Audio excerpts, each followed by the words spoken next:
yang mengubahkan hidup. Cinta yang mengubahkan hidup. Kalau dikatakan cinta, itu artinya keadaan hati seseorang, keadaan hati kita yang suka sekali atau sayang benar terhadap sesuatu atau seseorang. Inilah yang disebut dengan cinta. Jemaat yang terkasih, cinta itu bisa berdampak baik, tetapi juga bisa berdampak buruk. Cinta selalu memiliki dampak, ada dua sisi, yang baik dan yang buruk. Saya ingin mengambil dulu kebenaran firman Tuhan 1 Timotius 6 ayat 10. Karena akar segala kejahatan adalah cinta uang. Sebab oleh memburu uanglah beberapa orang telah menyimpang dari iman dan menyiksa dirinya dengan berbagai-bagai duga. Perhatikan, cinta akan uang ternyata memiliki dampak yang sangat buruk. Amin. Dampaknya kita akan melakukan hal-hal yang menyimpang, membuat kita imannya itu menjadi jatuh, merosot, dan bahkan dikatakan kita menyiksa diri sendiri. Mengerti jemaat Tuhan? Kalau kita cinta uang, kita akan berusaha apapun, segala cara untuk mendapatkan uang itu. Amin. Tetapi berbeda, kita butuh uang. Semua manusia butuh uang. Amin. Orang percaya butuh uang. Tetapi kalau tujuannya adalah uang, dia sudah terjerat di dalam cinta akan uang.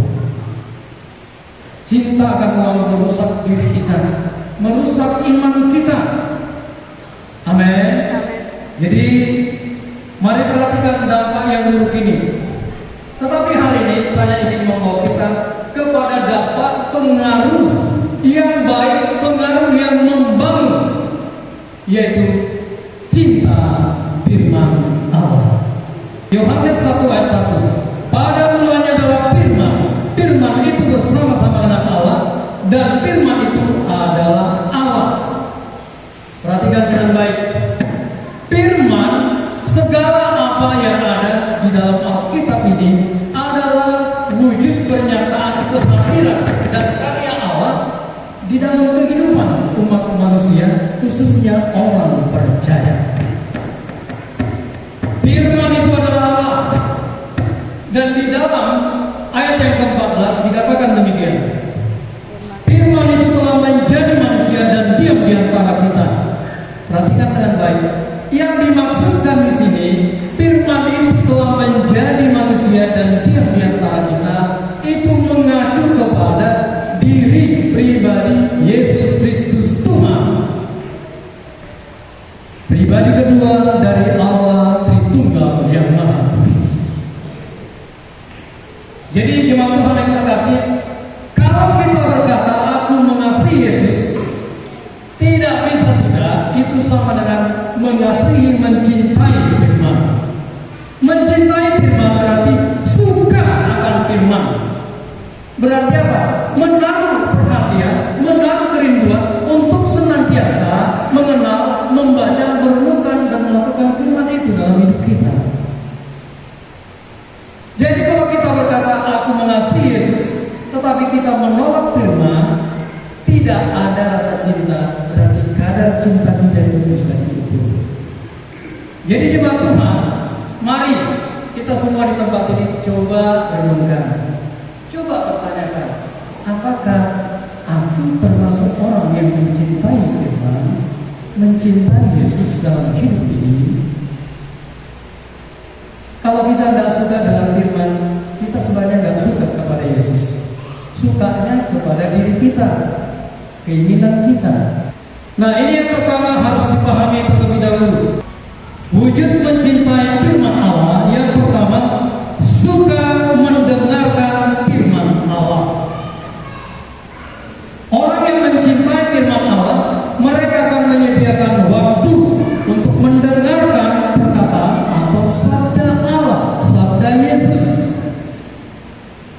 Jadi amalilah yang pertama ini coba cek, suka nggak kita mendengarkan firman Tuhan?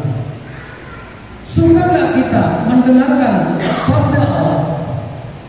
Padahal kita sering berkata, aku mengasihi Allah, aku mengasihi Yesus. Baik kata-kata maupun pujian kita, kita sering berkata, aku mengasihi Yesus. Pertanyaannya, benarkah kita mengasihi Yesus dengan benar?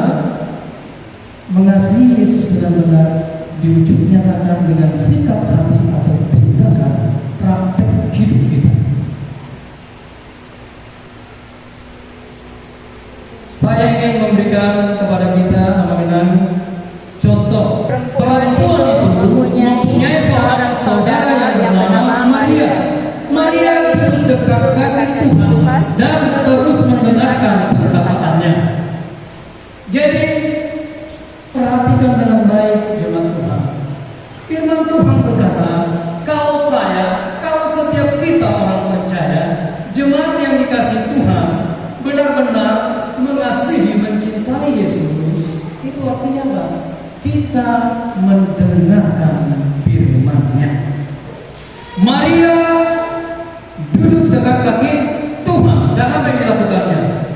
Terus mendengarkan perkataannya, terus mendengarkan perkataannya, terus mendengarkan perkataannya, mendengarkan firman Allah. Amin. Ini menjadi kesukaan yang besar di dalam diri Maria, karena dia tahu siapa itu Yesus. Dia terus mendengarkannya. Di jemaat Tuhan, bangun kecintaan kita untuk mendengar firman Tuhan. Oke, yang kedua, perhatikan dengan baik. Wujud mencintai firman Tuhan, mencintai Yesus, merenungkan firman Allah. Saya mau bacakan. Mari kita buka Mazmur 1 ayat 2. Hitungan ketiga, 1, 2 ya. Tetapi yang kesukaannya ialah Taurat Tuhan, dan yang merenungkan Taurat itu siang dan malam. Perhatikan dengan baik.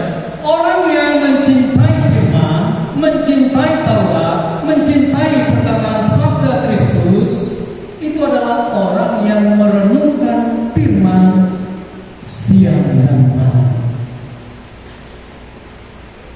Merenungkan berarti membaca. Kemudian dia apa? Dia memikirkan apa maksudnya dan apa yang harus saya lakukan dalam firman ini. Mengerti ya? Jadi di sini jelas, orang yang mencintai Yesus, mengasihi Yesus, menyukai firman Allah adalah orang yang merenungkan firman itu siang dan malam.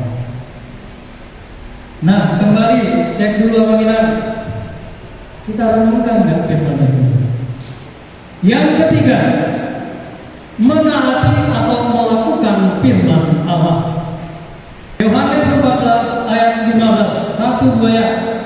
Jikalau kamu mengasihi Aku, kamu akan menuruti segala perintahku. Nah, coba pikirkan dulu.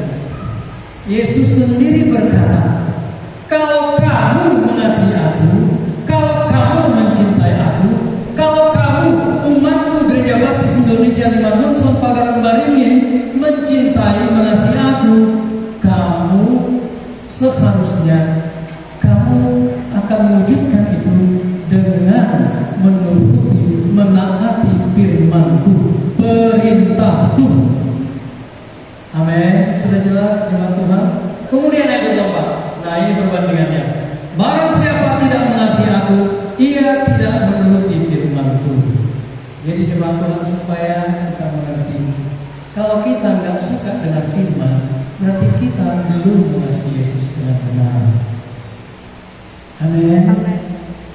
Molo menurut hati Yesus ikut begitu hatani Yesus, hatani dibantai. Amin. Amin jemaat Tuhan. Amin.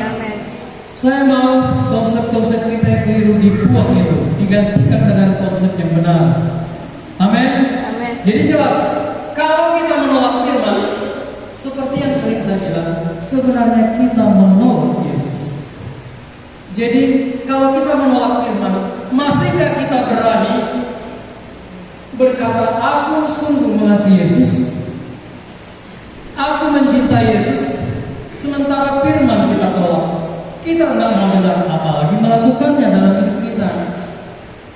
Berarti cinta kita itu bisa diukur, maka mungkin belum sampai kepada mengasihi Yesus dengan benar.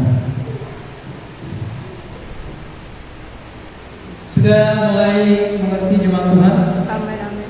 Supaya ini menjadi cek bagi kita, ya. Kita sendiri yang koreksi diri. Koreksinya, cerminnya adalah Alkitab, bukan orang lain cerminnya, bukan tetangga kita, bukan saudara kita, bukan orang tua kita. Cermin hidup kita, kalau kita masih mencintai Yesus, cerminnya, fondasi dasar di dalam kehidupan kita adalah firman Tuhan. Ya, kalau kita tahu kita belum mencintai, belum hari ini, mari kita bangun, minta kepada Tuhan supaya kita suka mendengarkan firman, suka merenungkan firman, dan diberikan kekuatan oleh Roh Kudus untuk melaksanakan, melakukan firman itu dalam kehidupan kita sehari-hari. Amin. Amin. Kalau sudah mulai menyukai, tingkatkan, terus bangun kerinduan yang lebih lagi untuk mendengar, merenungkan, dan melakukan firman itu dalam hidup kita. Mazmur 40 ayat 8, saya bacakan sambil bisa dilihat. Aku suka melakukan kehendak-Mu ya Allahku, tauratmu ada dalam dadaku. Perhatikan dengan baik. Orang yang menyukai melakukan firman Tuhan itu karena apa? Di dalam dadanya, di dalam hatinya, di dalam hidupnya ada firman Tuhan, ada firman Allah, ada sabda Kristus. Kalau firman hanya ada di dalam pengetahuan kita, percayalah kita tidak akan menjadi pelaku firman. Orang yang hanya mengetahui firman seperti orang Farisi, mereka nggak melakukan firman, makanya ditegur Tuhan Yesus. Amin. Tuhan Yesus menegur orang-orang Farisi karena mereka cuma tahu tapi tidak melakukan firman itu dalam hidupnya. Jadi Tuhan Allah, Yesus ingin supaya kita mendengarkan Dia berfirman, mendengarkan perkataannya seperti Maria, seperti pemazmur merenungkannya siang dan malam. Dan Tuhan Yesus mengajak kita semua, dan seperti Daud, Dia berkata, kesukaanku adalah Taurat Tuhan, firman Tuhan, dan Taurat itu ada di dalam dadaku. Dia suka melakukan kehendak Allah, berarti melakukan firman Tuhan. Amin. Sudah mengerti sampai di sini, jemaat Tuhan? Sudah mulai terang hati dan pikirannya? Sudah mulai konsepnya diubahkan, konsep yang lama yang tidak benar buang itu. Amin. Sekarang terima konsep ini, terima konsep kebenaran firman Tuhan, dan pegang itu di dalam hidup kita. Jadi kita bisa menentukan, aku ini cinta Tuhan atau tidak. Kata-kata kita boleh kita sampaikan, tapi cek dulu lebih jauh, benar tidak kita? Ini adalah cek Tuhan. Supaya hidup kita berubah, supaya hidup kita mengalami bukan hanya bertumbuh, tetapi di dalam pertumbuhan itu menghasilkan